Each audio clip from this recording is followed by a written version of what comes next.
मनोविज्ञान में संप्रदाय हो गए। संप्रदाय से पहले मनोविज्ञान का विकास क्रम हो गया। आज जिस टॉपिक में हम बात करेंगे वो टॉपिक कौन सा है? अधिगम। अधिगम के बाद जो अधिगम के सिद्धांत होते हैं वो सिद्धांत लगभग जितने भी हैं सबको एक एक करके कवर करेंगे। आज जो हम जिस टॉपिक पे बात करेंगे वो हमारा टॉपिक कौन सा है साहब? अधिगम।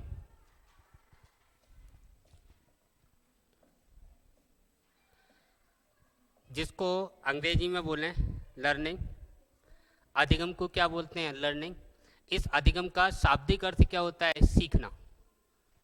अधिगम का शाब्दिक अर्थ, अगर मैं अर्थ की बात करूं, ध्यान से समझना, ये जो अर्थ है ना, इस अर्थ को हम दो तरीके से लेंगे। एक तो संकीर्ण अर्थ। संकीर्ण अर्थ की बात करें तो संकीर्ण अर्थ क्या होगा? सीखना। अगर सीखना ऑप्शन में आ जाए और एक मैं यहाँ पे जो व्यापक अर्थ की बात कर रहा हूँ, ये व्यापक अर्थ जो मैं बता रहा हूँ ये ऑप्शन में आ जाए तो सीखना उस कंडीशन में अगर हमें चुनना पड़े तो सीखना आंसर वहाँ गलत होगा। सही कौन सा होगा जो मैं बताने जा रहा हूँ? ठीक, तो व्यापक अर्थ क्या होता है अधिगम का? हाँ भाई, अधिगम का व्यापक अर्थ सीखना नहीं होता है। अधिगम का व्यापक अर्थ हम क्या लेते हैं बताओ? अधिगम का व्यापक अर्थ क्या होता है? व्यवहार में परिवर्तन। क्या होता है? व्यवहार में परिवर्तन। इसका व्यापक अर्थ क्या होगा? व्यवहार में परिवर्तन। संकीर्ण अर्थ की बात करें तो संकीर्ण अर्थ में हम सीखना कह सकते हैं, जबकि व्यापक अर्थ जो निकलता है वो क्या अर्थ निकलता है? व्यवहार में परिवर्तन। सबसे पहले हमें अधिगम जब समझना है तो अधिगम से पहले हमें व्यवहार को समझना पड़ेगा। अरे भाई, व्यवहार में परिवर्तन होगा तभी क्या होगा? अधिगम होगा। अगर शाब्दिक अर्थ की बात करें या संकीर्ण अर्थ की बात करें तो अधिगम का संकीर्ण या शाब्दिक अर्थ क्या बताना है? हमें सीखना, जिसको हम लर्निंग के नाम से जानते हैं। अगर मैं व्यापक अर्थ की बात करूं तो एक शब्द यहाँ पे आ गया, कौन सा आ गया साहब? व्यवहार। अब देखो, इस व्यवहार शब्द पे थोड़ी चर्चा कर लें। ये जो व्यवहार शब्द है ये मनोविज्ञान के जो हमने संप्रदाय पढ़े या मनोविज्ञान का हमने विकास क्रम पढ़ा, तो मनोविज्ञान का जो विकास शुरू होता है वो आत्मा के विकास से शुरू होता है, जिसको लेके कौन आए थे? अरस्तु। अरस्तु के बाद और थोड़ा विकास हुआ, फिर अगला विज्ञान आया। कौन सा विज्ञान आया? हाँ, मन और मस्तिष्क का विज्ञान। इसको लेके कौन आए थे? पैम्पोलॉजी। इसके बाद अगला जो आता है वो क्या है? चेतना का विज्ञान। चेतना के विज्ञान को लाने वाले कौन थे? William Wundt. और इसके बाद वर्तमान समय में जो विज्ञान चल रहा है वो कौन सा विज्ञान है? व्यवहार का विज्ञान। और व्यवहार के विज्ञान को लाने वाले कौन है? जेबी वॉटसन। अब देखो, ये जो व्यवहार है इसका विज्ञान जो लेके आए, विज्ञान लाए या व्यवहारवाद लाए? व्यवहारवाद। ये व्यवहारवाद कब आया? 1912-13 में आया। व्यवहारवाद को लाने वाले कौन है? जेबी वॉटसन।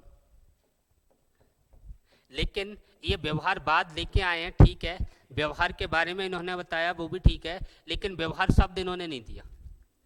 व्यवहार शब्द इन्होंने जो व्यवहारवाद की थ्योरी दी है इससे लगभग कितने साल पहले?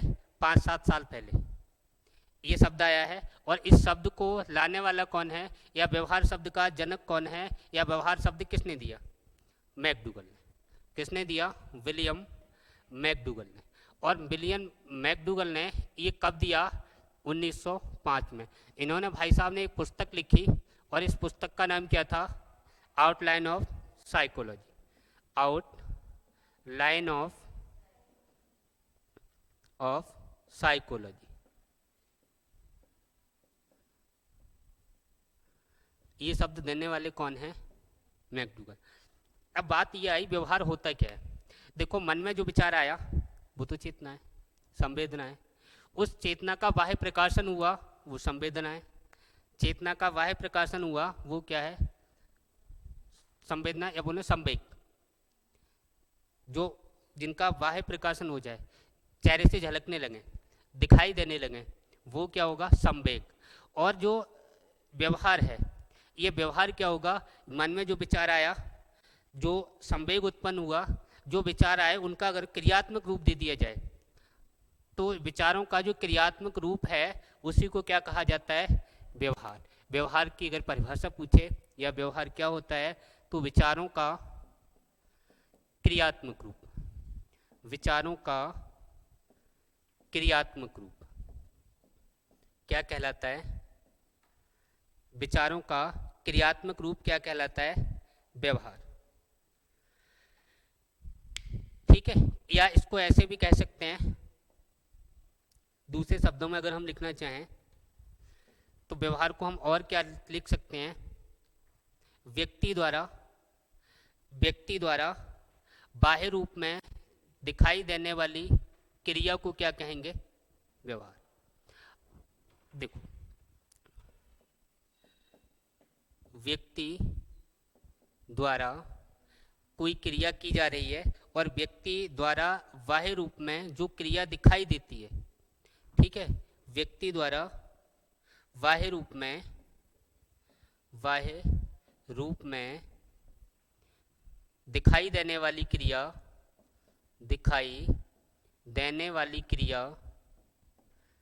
क्या कहलाएगी? व्यवहार कहलाती है। व्यवहार कहलाती है। ऐसी क्रिया जो बाह्य रूप में दिखाई देती है क्या कहलाएगी? व्यवहार। हमें बात किसकी करनी है? अधिगम की। हमें बात किसकी करनी है भाई? अधिगम की करनी है। अब अधिगम क्या होता है? मान लो ये आप लोग जो बैठे हैं उनमें किसी का फोटो है, ठीक, और ये जो फोटो है ना, आपने कोई ऑब्जेक्ट मिला और इसके प्रति आपने क्रिया की, ठीक, जो हम क्रिया कर रहे हैं, इस क्रिया के कारण इस व्यक्ति ने ये जो क्रिया की है, इस क्रिया के कारण व्यवहार में परिवर्तन हुआ। व्यवहार में परिवर्तन हुआ। ये जो व्यवहार में परिवर्तन हुआ है, ये परिवर्तन ही क्या है? अधिगम। ये जो व्यवहार में परिवर्तन हुआ है, इस परिवर्तन को ही क्या कहेंगे? अधिगम। लेकिन कंडीशन ये कि ये जो व्यवहार में परिवर्तन हुआ है, इसके लिए शर्त क्या है भाई साहब? कंडीशन क्या है कि ये जो परिवर्तन है ना, वो परिवर्तन कैसा होना चाहिए? स्थायी होना चाहिए। ये परिवर्तन कैसा होना चाहिए? स्थायी होना चाहिए। और ये जो परिवर्तन हुआ वो मात्र 3 कारणों से ही आना चाहिए, चौथे कारण से नहीं आना चाहिए। वो 3 कारण क्या है जिनके आधार पर व्यवहार में परिवर्तन होता है? उन 3 कारणों की बात कर लो। अगर मैं बात करूं अधिगम की परिभाषा की, तो अधिगम की परिभाषा या अधिगम क्या होता है? मैंने अभी बताया कि व्यक्ति द्वारा यानी व्यक्ति के व्यवहार में परिवर्तन। और ये व्यक्ति के व्यवहार में जो परिवर्तन है वो कितने कारणों से आना चाहिए? 3 कारणों से। कौन कौन से? अभ्यास,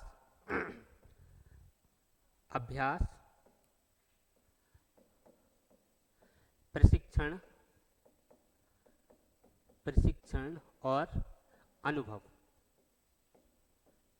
कितने आधार पर आना चाहिए? 3 आधार पर। आप जो क्रिया कर रहे हैं, अभ्यास कर रहे हैं, या आपने प्रशिक्षण लिया है, या आपको अनुभव से व्यवहार में परिवर्तन आया है, और इन 3 कारणों से, ये जो 3 कारण हैं, इन कारणों से परिवर्तन भी कैसा हो?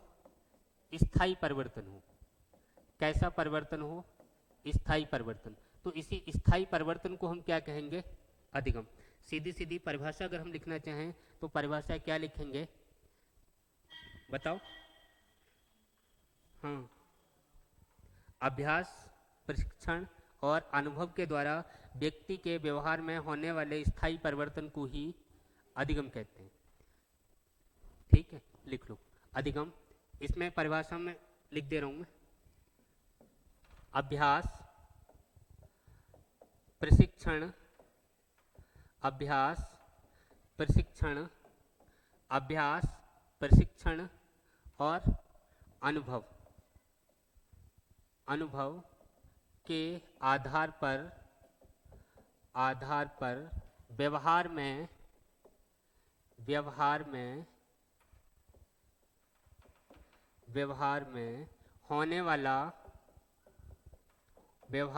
होने वाला स्थायी परिवर्तन परिवर्तन क्या कहलाता है? अधिगम कहलाता है।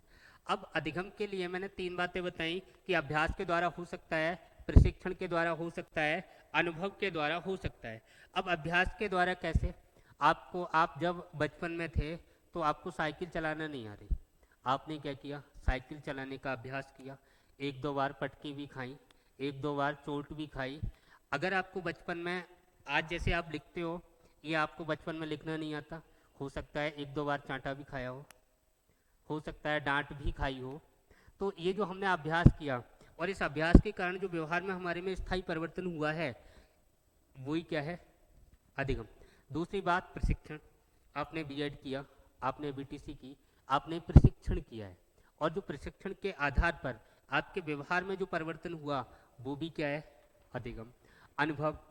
आपने जो भी अभ्यास से सीखा, आपने जो भी प्रशिक्षण से सीखा, तो उससे आपको क्या मिला? अनुभव। और अनुभव के आधार पर भी व्यवहार में होने वाले परिवर्तन को भी क्या कहेंगे? लेकिन कंडीशन, परिवर्तन कैसा? स्थायी परिवर्तन होना चाहिए। स्थायी परिवर्तन होना चाहिए, और स्थायी परिवर्तन ही क्या है? अधिगम। मेरे विचार से अधिगम समझ में आ गया होगा कि अधिगम होता क्या है। ठीक। इसके बाद अगर हम बात करें,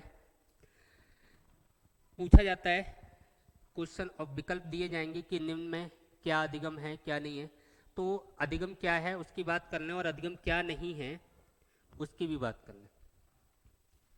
ठीक है, यानी कि 3 बातें अभी मैंने बताई, अभ्यास, प्रशिक्षण और अनुभव। इनमें से किसी भी एक आधार पर या 2 आधार पर या सभी आधार पर व्यवहार में परिवर्तन हुआ, और वो परिवर्तन कैसा हो? स्थायी हो, क्या कहलाएगा? अधिगम कहलाएगा। लेकिन बस इसको ध्यान रखना है, ये जो लेकिन वाली बात है ना, यही समस्या है। ठीक है, अब लेकिन क्या है? लेकिन ये ध्यान रखना है कि परिपक्वता हो,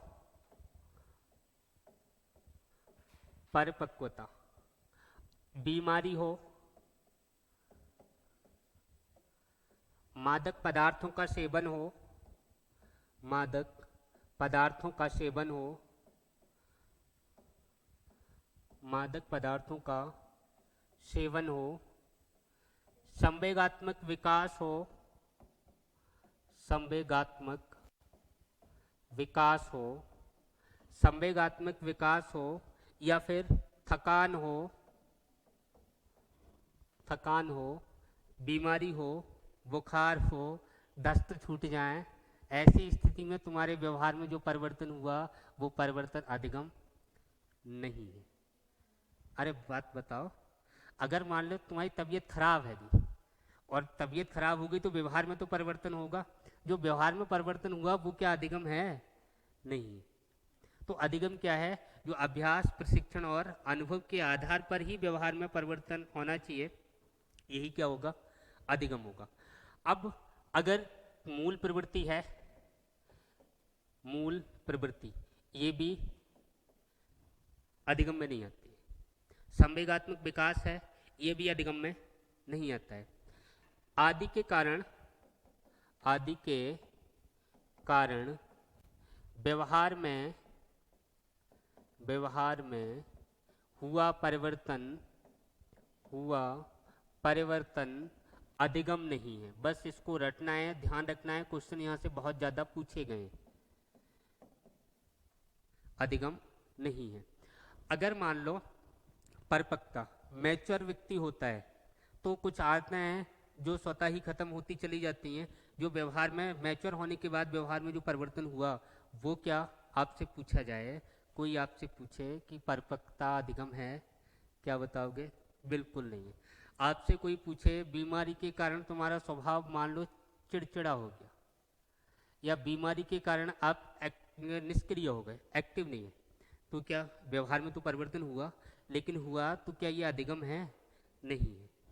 अगर आपसे पूछे कि आपने भाई साहब एक पौवा चढ़ा लिया और रोड पे घूम रहे हैं, अंग्रेजी भले ही नहीं आती है फिर भी अंग्रेजी बोल रहे हैं, तो तुम इतने बड़े विद्वान हो गए जो अंग्रेजी बोलने लगे, ऐसी स्थिति में आपके व्यवहार में जो परिवर्तन हुआ वो क्या अधिगम होगा? नहीं होगा। संवेगात्मक विकास, ये क्या होता है? इसकी बात कर लो। जब हम बच्चे होंगे, शायद वो स्थिति हमें ध्यान ना हो, जब हम बच्चे होंगे और हमारे हाथ से कोई खिलौना छीन लेता था तो उस समय हम रोने लगते थे। आज के बच्चे रोने लगते हैं, आप छीन के देखना। तो जो उस समय जो बच्चा रो रहा है वो क्या बड़े होने के बाद भी रोएगा? नहीं रोएगा। क्यों नहीं रोएगा? क्योंकि उसके अंदर जो संवेग हैं उनका विकास हो चुका है। एक बच्चा जो छोटा था, जो शैशवावस्था में था या बाल्यावस्था में था, किसी चीज़ को उससे अगर हम ले लेते हैं ज़बरदस्ती तो वो रोने लगता है। वही बच्चा जब बड़ा हो जाए, जब उसके अंदर संवेगों का विकास हो जाए, अर्थात बोलें तो संवेगात्मक विकास हो जाए, तो बच्चा वो नहीं रोएगा। बात क्लियर होगी? अब बात आई भाई साहब मूल प्रवृत्ति की।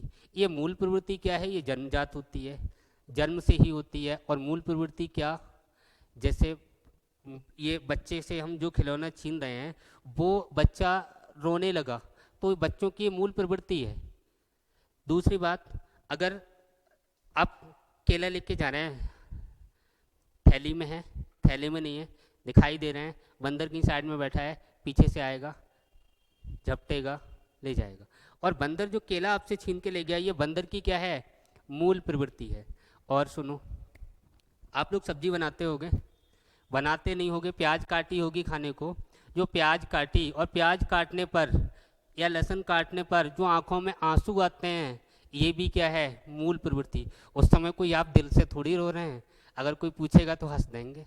और अगर वास्तव में आप रो रहे हों तब आपसे कोई पूछे तो ऐसी स्थिति में हो सकता है आप गुस्सा हो जाए, नाराज हो जाए या बोलना ही बंद कर दें। हंसेंगे तो नहीं, है नहीं? तो जो आंखों में आंसू आ रहे हैं, ये व्यवहार में जो परिवर्तन हुआ, ये भी परिवर्तन कैसा हुआ?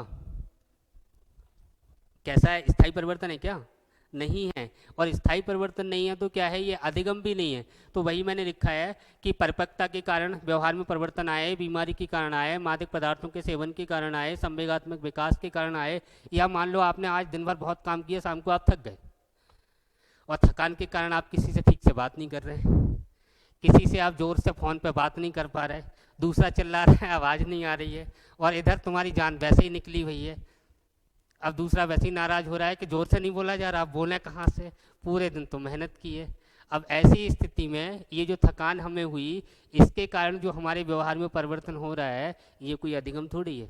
तो बस ये पॉइंट पूछे हुए हैं, मादक पदार्थ हो, परिपक्वता, very important, TET CTET में इसको पूछा है। इसके कारण व्यवहार में आने वाला परिवर्तन अधिगम नहीं होता है। आगे हम बात कर लें अधिगम के पक्ष। किसकी बात कर लें? अधिगम के पक्ष। अधिगम के पक्ष। अगर मैं अधिगम के पक्ष की बात करूं तो अधिगम के पक्ष कितने हैं भाई साहब? 3। आगे बात, चलो अधिगम की विधियां बाद में देखेंगे, पहले अधिगम के पक्ष की बात कर लो। अधिगम के पक्ष कितने हैं? 3। कौन कौन से हैं? ज्ञानात्मक, क्रियात्मक और भावात्मक पक्ष। कौन कौन से? ज्ञानात्मक, क्रियात्मक और भावात्मक पक्ष। ज्ञानात्मक, क्रियात्मक, क्रियात्मक पक्ष, और तीसरा अपना कौन सा है? भावात्मक पक्ष। भावात्मक पक्ष। अगर आपको ज्ञानात्मक या संज्ञानात्मक हो सकता है, ज्ञानात्मक या संज्ञानात्मक लिखा हुआ आ सकता है, कोई परेशान होने की ज़रूरत नहीं है। अगर मैं कहूँ कि ज्ञानात्मक पक्ष में क्या होता है, अगर व्यक्ति को, अगर बालक को, अगर बूढ़े को अधिगम अगर ज्ञान के द्वारा होता है, संज्ञान के द्वारा होता है, तो वो क्या कहलाएगा? ज्ञानात्मक पक्ष। यदि व्यक्ति को जो अनुभव हुआ या अधिगम हुआ, ठीक है, अनुभव है और अनुभव में स्थायी परिवर्तन है तो अधिगम है। तो यहाँ पे अगर ज्ञान के द्वारा अधिगम हुआ, क्या होगा? ज्ञानात्मक पक्ष। अगर हम कोई क्रिया कर रहे हैं और क्रिया के द्वारा अगर हमें अधिगम हुआ तो क्या कहलाएगा? क्रियात्मक पक्ष कहलाएगा। अगर क्रिया करके अधिगम जैसे हम करते हैं, जैसे हमने बचपन से लिखना सीखा, हमने कॉपी करनी सीखी होगी, नकल करनी सीखी होगी, राइटिंग साफ करना सीखा होगा, तो ये हमने क्या की? क्रिया। और इस क्रिया के द्वारा हमें जो अधिगम हुआ वो किस में आ जाएगा? क्रियात्मक पक्ष में। भावात्मक पक्ष क्या होता है? हम किसी के हाव भाव से जो सीखते हैं, हम किसी के भावनाओं से जो सीखते हैं, वो क्या कहलाएगा? भावात्मक पक्ष। तीनों क्लियर हो गए? चलो थोड़ा थोड़ा लिख लेते हैं। ज्ञानात्मक पक्ष, इसमें व्यक्ति ज्ञान या संज्ञान के द्वारा अधिगम करता है। अगर मैं बात करूं क्रियात्मक पक्ष में, इसमें व्यक्ति क्रिया करके सीखता है। क्रिया करके इसमें सीखता है, वो क्या है? इसमें व्यक्ति हाव भाव से। किससे सीखता है? हाव भाव से सीखता है या अधिगम करता है, तो क्या कहलाएगा? भावात्मक पक्ष कहलाएगा।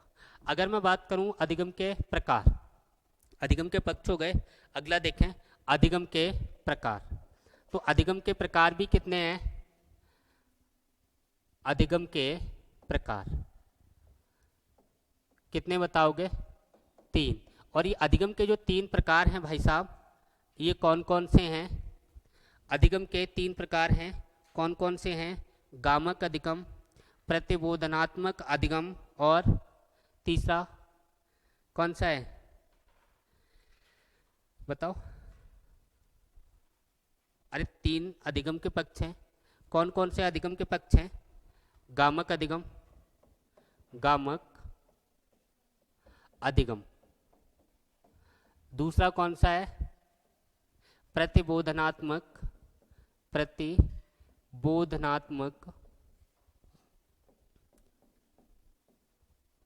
अधिगम। तीसरा कौन सा है? हाँ, तीसरा वाला कौन सा है?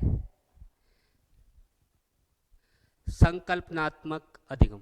कौन सा है? संकल्पनात्मक अधिगम। ठीक है, गामक अधिगम, प्रतिबोधनात्मक अधिगम और संकल्पनात्मक अधिगम। अब ये क्या होते हैं, इनको थोड़ा समझते हैं।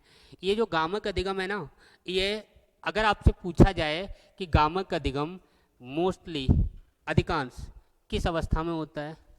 शैशवावस्था में। इसकी अगर अवस्था पूछी जाए किस अवस्था में होता है, तो अधिकतर जो होता है,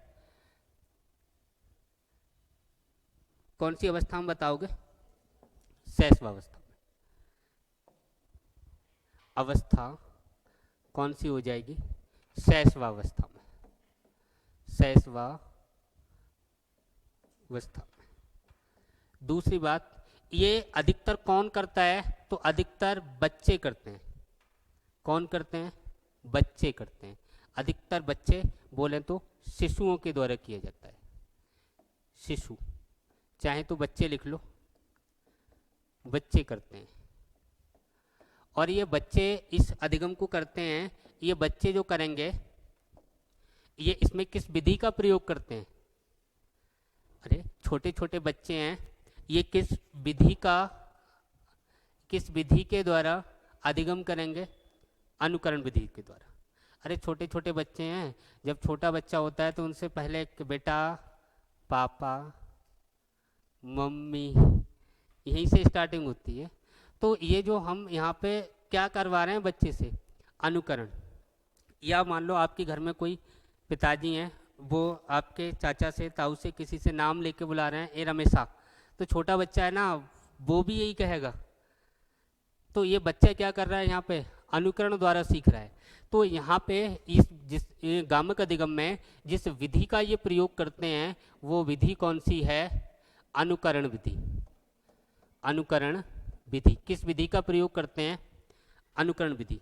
अगर मैं बात करूं प्रतिबोधनात्मक, इसका मतलब क्या होता है? मूर्त। और ये मूर्त ये किस अवस्था में मूर्त का संप्रत्यय बनता है? संप्रत्यय जो बनता है मूर्त अवस्था। मूर्त अवस्था कैसी? जैसे एक शिशु है ना, उससे कहो आम, तो आम की इमेज उसके दिमाग में नहीं आएगी। वो कौन सी अवस्था होगी? शैशवावस्था। अगर आप हैं या एक बालक है, अगर किसी बालक ने आम देखा है, आम खाया है, उसे खूब मज़े से चूसा है उसने, तो ऐसी स्थिति में जो बच्चा है उससे आम का नाम जैसे ही लोगे तो आम का जो चित्र है, जो दिमाग में एक इमेज सी क्रिएट होगी, और उसे हमको क्या कहते हैं? मूर्त अवस्था। तो मूर्त अवस्था के जो बच्चे होते हैं, जैसे शैशवावस्था के बच्चे हैं, ये जो होगा वो कैसा होगा? अमूर्त होता है। और ये क्या होगा? मूर्त होगा। यानी यहाँ पे कॉन्सेप्ट बनना, ठीक है। और ये मोस्टली ये मूर्त अवस्था जो होती है, किस अवस्था को कहते हैं? बाल्य अवस्था को। किसको कहते हैं? बाल्य अवस्था को, बाल्यावस्था। और यहाँ जो बालक सीखेगा, वो बालक किस विधि के द्वारा सीखता है? यहाँ पे विधि कौन सी काम में ली जाएगी? तो विधि क्या बताओगे? भूल और प्रयत्न। भूल और प्रयत्न। कौन सी विधि? भूल प्रयत्न। भूल और प्रयत्न विधि पर आधारित होता है। भूल और प्रयत्न विधि पर आधारित होता है। अरे बात क्लियर हो रही है? ठीक। अगर मैं बात करूं संकल्पनात्मक, ये क्या होता है? इसको बोलें तो कल्पना। क्या बोलें? कल्पना। इसको और इसको देखें तो चिंतन। संकल्पनात्मक अधिगम में क्या होगा? व्यक्ति कल्पना करने लगेगा, चिंतन करने लगेगा, यानी कि अमूर्त संप्रत्तियों का बच्चे में निर्माण होने लगेगा। ये जो होता है, ये कैसा होता है? अमूर्त संप्रत्तियों का इसमें निर्माण होता है। अमूर्त संप्रत्तियों का इसमें क्या होने लगेगा? निर्माण होने लगेगा। और यहाँ पे जो बालक सीखेगा, संकल्पनात्मक अधिगम की अगर हम बात करें तो इसमें किस विधि को प्रयोग में लिया जाता है? तो विधि कौन सी बतानी है हम लोगों को? कौन सी विधि बताओगे? सूझ विधि। सूझ विधि। यानी संकल्पनात्मक अधिगम में कौन सी विधि प्रयोग की जाएगी? सूझ विधि। और ये जो संकल्पनात्मक अधिगम है, ये किस अवस्था के बच्चे करते हैं?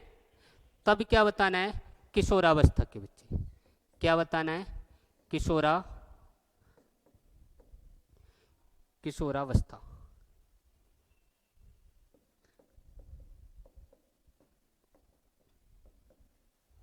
बालक लिख लो, बच्चा लिख लो।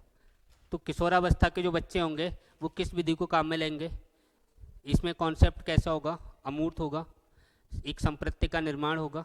जैसे आप लोगों के दिमाग में हो जाता है, आप कुछ भी नाम ले दें कोई भी, तो मोस्टली आपके दिमाग में इमेज आई जाती होगी। चाहे भले ही भूत का नाम ले दो, क्योंकि भूत सबने देखा होगा, सपने में देखा होगा, अंधेरे में देखा होगा, है नहीं है? अच्छा, आपसे पूछा जाए कि इनमें सर्वश्रेष्ठ विधि कौन सी है, तो सर्वश्रेष्ठ विधि आप कौन सी बताओगे? सर्वश्रेष्ठ अधिगम कौन सा बताओगे? हाँ, तो ये क्या है? सर्वश्रेष्ठ अधिगम है। क्या बताना है हमको? संकल्पनात्मक अधिगम, ये सर्वश्रेष्ठ अधिगम है। सर्वश्रेष्ठ अधिगम है। सर्वश्रेष्ठ अधिगम कौन सा है? संकल्पनात्मक अधिगम। और इसमें विधि कौन सी काम में ली जा रही है? सूझ विधि। किस आयु के बच्चे या किस अवस्था के बच्चे? किशोर अवस्था के। और इसमें ये जो संकल्पनात्मक अधिगम हम करते हैं वो कैसे करते हैं? चिंतन के द्वारा करते हैं, कल्पना के द्वारा करते हैं। ठीक। इसकी जो परिभाषाएं हैं अधिगम की, इन परिभाषाओं को कल देख लेंगे, है नहीं टाइम ज़्यादा हो जाएगा तो हो सकता है आपको ठीक से क्लियरिटी आए भी ना और दिक्कत भी हो। ठीक, तो केवल परिभाषाएं एक स्टोरी के क्रम में मैं आपको समझा दूंगा।